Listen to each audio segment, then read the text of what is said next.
Hey, the real estate market is out of control, right? I mean, people are selling homes and buying homes and going crazy. The state of Florida is blowing up with new residents, and I have, in my opinion, without a doubt, the top real estate agent in the state of Florida who's on the phone with me right now, Troy DeMond. I'm going to bring him on in a second. This guy is an absolute rock star.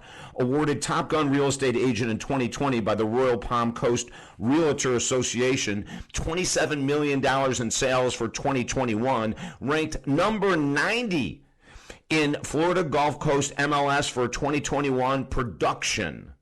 This guy, and I want to tell you something. If you've ever had a real estate agent that sort of let you down or forgot appointments or wasn't detail oriented, and you work with Troy DeMond, you are going to be blown away. This guy is a pit bull. As a matter of fact, his nickname is Roddy for Rottweiler. Troy DeMond, welcome to the show. David, good morning. So good to be on your show. How are you? I'm doing good, brother. You are a Rottweiler, aren't you? Well, you know, there's something to say about paying attention to the details, and I think that's so critical, especially in this insane real estate market that we're currently having. Yeah, it really is. So one of the things, a couple of things I wanted to bring you on, Troy. First of all, you know, I believe this, gang. When you look for a realtor, you've got to find someone who's extremely detail-oriented. And if there is ever a time that you're looking to buy or sell right now that is so hot, and you have an agent that maybe is overwhelmed or underwhelmed or not on top of the ball, it's going to hurt you. And people like Troy DeMond are in the opposite world, gang. I mean, there is not a thing this guy ever misses. And that's why he's got all these awards, Top Gun, et cetera, et cetera. Troy, if someone is going to sell their house right now because the market is hot, is there a way that if they were working with you, is there like a category that you'd say, well, if you fall into this category, it may not be a great idea to sell, but if you fall into this category, it's a perfect time to sell? Is there any way to narrow it down like that?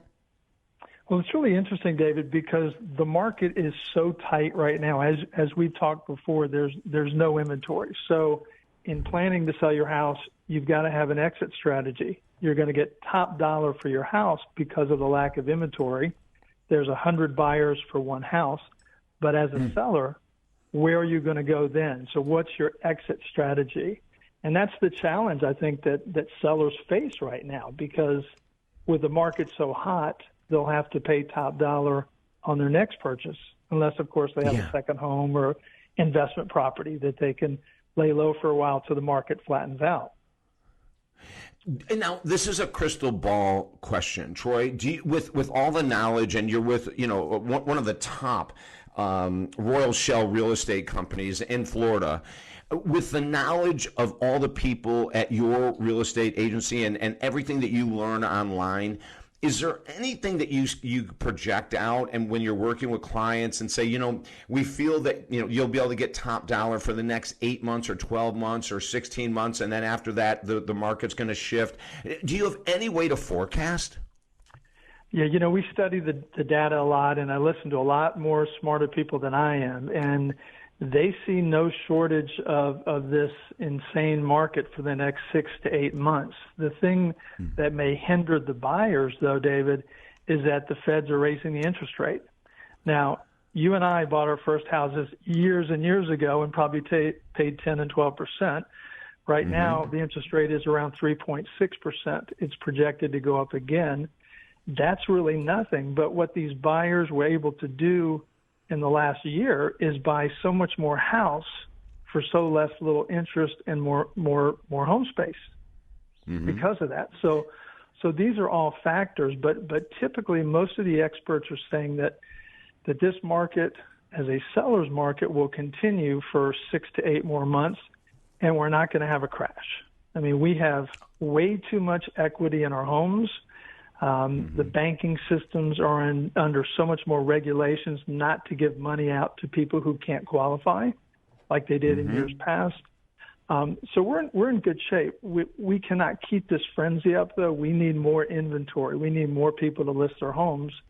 You know, David, something interesting. I look at this data every day, and the average home today with our current market in Florida stays on the market only 7 days. Wow. Isn't that incredible? That's amazing. It's amazing, 7 isn't it? days. Now, Troy, compare this to 2 or 3 years ago. What would the average house would have stayed on the market back then? Yeah, David, if I came to you and said with a great brokerage like Royal Shell, with the right price according to the current market, I could sell your house in 90 to 120 days, and you'd be ecstatic. Right. Yeah. And now it's just no rhyme or reason. And I think there's a lot of factors in that. I think, COVID started this ball rolling. Florida will always be a destination for people because of our beaches and our weather. And, if we don't have traffic, we have a problem. Right. But the reality is we will always have a good market as long as we have great beaches and warm weather. But COVID, I think, started this whole trend. Yeah. Do you see with the COVID and the influx of people into the state of Florida, Troy, do you see them buying properties to move here, or do you see them just buying properties as investments or as vacation homes? Has there been a shift in your opinion? Right. We're seeing it on all sides. We're seeing a lot of Californians come and say, gosh, these prices are nothing compared to the California prices. And for example, in my selling area a year ago, David, the average median price of a single family home was $320,000.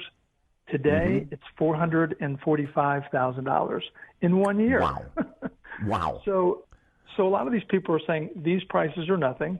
Then you have a lot of Midwesterners and New Yorkers that just wanted to get down to an area that was a little bit more freer, if you will, in regulations regarding mask wearing and other things like that. Not to be political, but that kind of pushed it. But we're seeing investors, people doing 1031 exchanges on investment properties.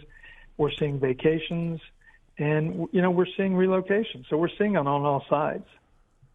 I'm wondering, as we go through, of course, in the state of Florida, everywhere, Tampa, Fort Myers, Orlando, Miami, we see this huge influx of snowbirds coming down, and now we're wondering, is this traffic in our different cities that are blowing up always over the holidays and over the season, will the traffic continue?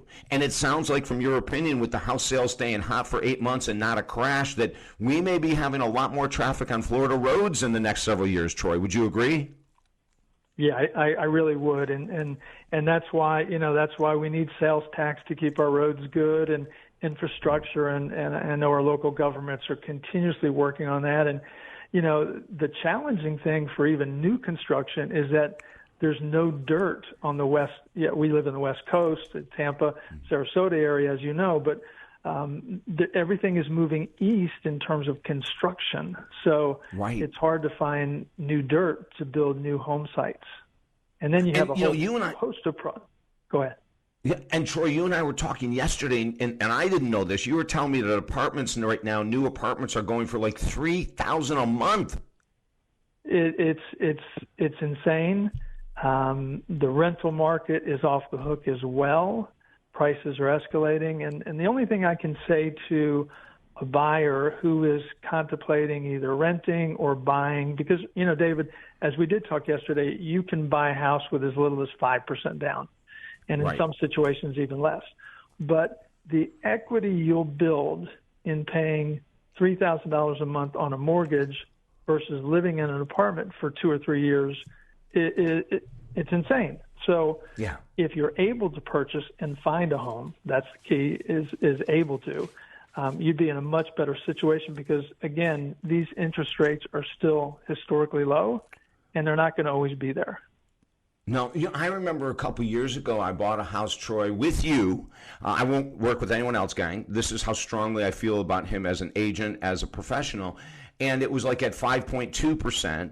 And then the last house, I think, was 3% maybe. And now we're going back up 3.6. Do you see it hitting 4% interest anytime soon?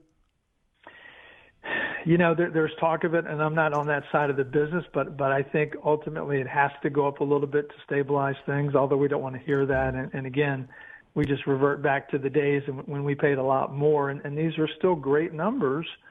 You might have to move the needle a little bit on the size of house you can afford at XYZ mortgage rate, but these are still great numbers. And again, you're building Troy equity. DeMond, I'm going to have Troy hang in there. We're going to come back with a final question for Troy. If you want to find Troy DeMond, just Google him, baby. Troy DeMond, DeMond, DeMond. Troy, Troy, DeMond, DeMond. Troy DeMond. Google him. He is a wealth of information. As you can tell, that's the reason I have these hot guests on my show. I want to give out information with teeth. We want people to heal. We want people to have great information. Whether we're talking about finances, buying a house, addiction recovery, relationships, it doesn't matter.